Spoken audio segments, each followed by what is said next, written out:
It's the fourth and final day of Supreme Court confirmation hearings for Judge Ketanji Brown Jackson. Senate Judiciary Chairman Dick Durbin opening the hearing, praising Judge Jackson for her grace and grit under fire. The last 3 days have been long, exhausting for senators, and I'm certain there were much more so for Judge Jackson. I believe that she carried herself with grace, humility, and dignity, was thoughtful and forthright in her responses.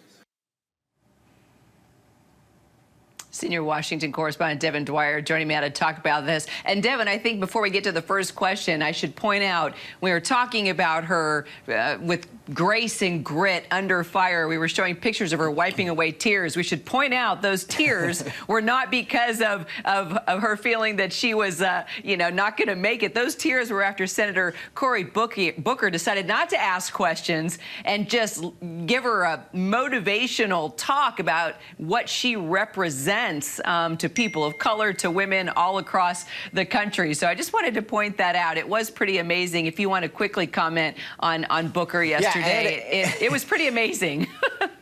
It was amazing, and not only after as he was speaking, really, but also after that gauntlet of really tough, critical questions from Ted Cruz and Josh Hawley and Republicans, and after just about 19 hours of questions, she sort of got emotional. So it was the climax of those hearings. We watched it together, Kira, but certainly today she's breathing a sigh of relief for clearing that hurdle, although she's back on the Hill at this hour, meeting with other senators who weren't part of that committee. Right. All right. And let's talk about Dick Durbin. And he called those GOP attacks unfair, unrelenting, beneath the dignity of the United States Senate. So do these attacks really hold any weight? At the end of the day, they're not going to impact whether she takes the bench or not. That's right. I mean, all indications are at this point she will be confirmed, probably this month, with the full support of Democrats, probably a handful of Republicans as well. There were no major bombshells, no major missteps, no gaffes in this hearing, anything to suggest that she won't get confirmed.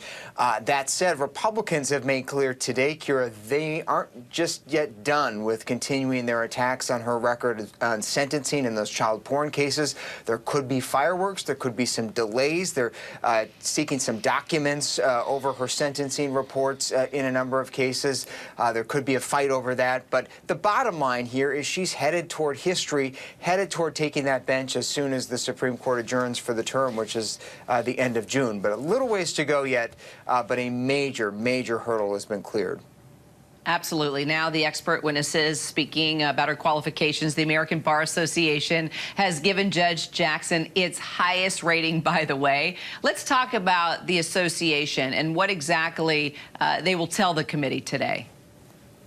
Yeah, that hearing actually just wrapped up, and as is tradition with these Supreme Court nominations, the last day is the day that both sides of the aisle get to bring in witnesses to speak to additional characteristics of the nominee, and also to hear from the American Bar Association. It's a nonpartisan, independent trade group of lawyers and judges nationwide, well-respected, and they weigh in every time there's a new nominee to the Supreme Court. They have a well-established system for rating and grading judges and jurists, and they have rated her well qualified in a unanimous vote. And so representatives of that body testified to that effect today. But the committee also heard from some representatives on the other side, picked by Republicans, some experts in child trafficking, for example, abortion rights and anti-abortion rights.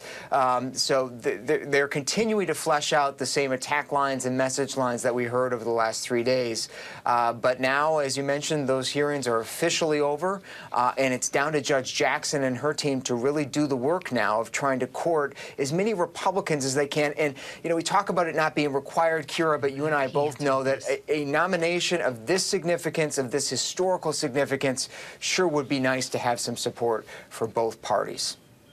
And Judge Jackson was not questioned, as you mentioned, but she is making the rounds now, or will start to any minute now, right? Making the rounds with senators who will be voting on her nomination. What will those meetings be like? Yeah, she started just a few minutes ago. She met with Senator Bennett of Colorado. She's scheduled to have a meeting with Mitt Romney at some point. We haven't exactly nailed that down, but she's already met with more than 45 U.S. senators one-on-one. These are called courtesy meetings. And Ketanji Brown Jackson trying to sort of put on the personal touch with these senators, try to convince them and explain any questions they have. Remember, a lot of the Senate doesn't get a chance to ask her the questions that we saw over the past few days. So there may be individual questions that senators have before they consider their vote, but it's really an opportunity for her to court some Republicans. And those are the meetings that we're going to be watching most closely over the next couple weeks. Well, you did such a great job over the past few days, Devin. You were a part of history there in the room. You got to see all the inside doings as well. Appreciate everything you've done for us, Devin. Thanks, Kira. Great to be with you. Hi, everyone. George Stephanopoulos here. Thanks for checking out the ABC News YouTube channel. If you'd like to get more videos, show highlights, and watch live event coverage, click on the right over here to subscribe to our channel. And don't forget to download the ABC News app for breaking news alerts. Thanks for watching.